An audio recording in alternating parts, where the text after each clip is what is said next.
เกือบไป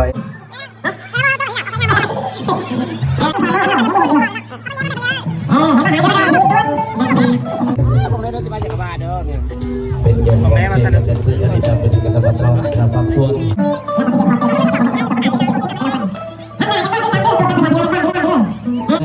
เป็นไรหรอกได้สร้างบรรยากาศก็เรียกว่าโซนแฟชั่นแบรนด์เนมหมดแล้ว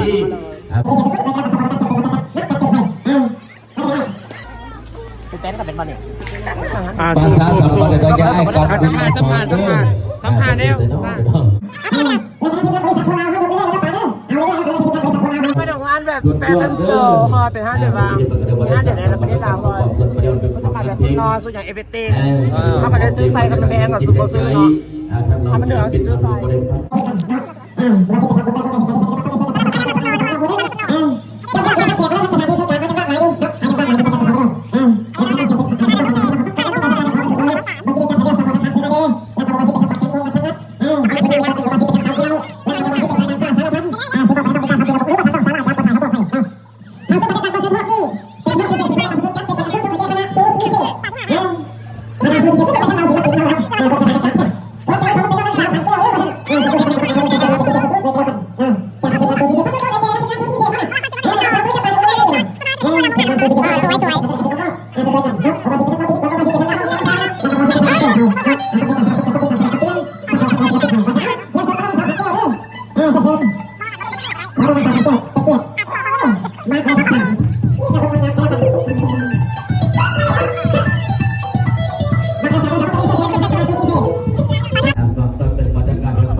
เจ้าก็ยังขายเท่าไหร่เจ้าก็ได้ตัวนี้ก็ได้